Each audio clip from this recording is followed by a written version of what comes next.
మనుషులు చనిపోతే కంటోన్మెంట్లో సానుభూతికి ఇంకా ఓట్లు ఎక్కువ పడాలి. మిమ్మల్ని ఓడగొట్టిరంటే మీకు ఇంకా లజ్జ సిగ్గు వస్తలేదు. జూబ్లీహిల్స్లో కూడా చనిపోయిన ఆయన పోయిండు, ఆయన భార్య నిలబెట్టి సెంటిమెంట్గా గెలవాలి ఎంతో కొంత. దగ్గర దగ్గర 25,000 మెజారిటీ అంటే అంతకుముందు ఆయన ఒక 16,000 ఓట్లు, దగ్గర 40,000 ఓట్లతో గెలిచినట్టు. అంటే మిమ్మల్ని ఎంత చీదరించుకుంటారు అంటే అంత అసహించుకుంటారు మీరు చేసిన పనులకు. సర్పంచ్ ఎలక్షన్లల్లో, మున్సిపల్ ఎలక్షన్లల్లో, దేంట్లో ఎంపీ ఎలక్షన్లలో కూడా అసలు గుండు సున్నా ఇచ్చిరు మీకు. సారు కారు 16 అని పొంకనాలు మింగితిరి. ఏం చేసిరు?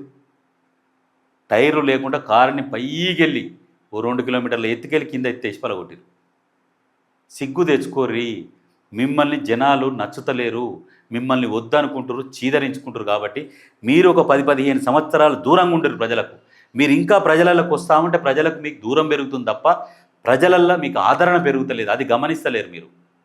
ఎందుకంటే మీరు అధికారం కోల్పోగానే మళ్ళీ ప్రజలలో కురుకొస్తున్నారంటే అమ్మాయి కొడుకులకి ఇంకా ఆశ సావాలేసుడు 10 సంవత్సరాలు పరిపాలించి ఇంకేం దోసుక తింటారు అనేటట్టుగా అట్లా ప్రజలు ఆలోచిస్తున్నారు.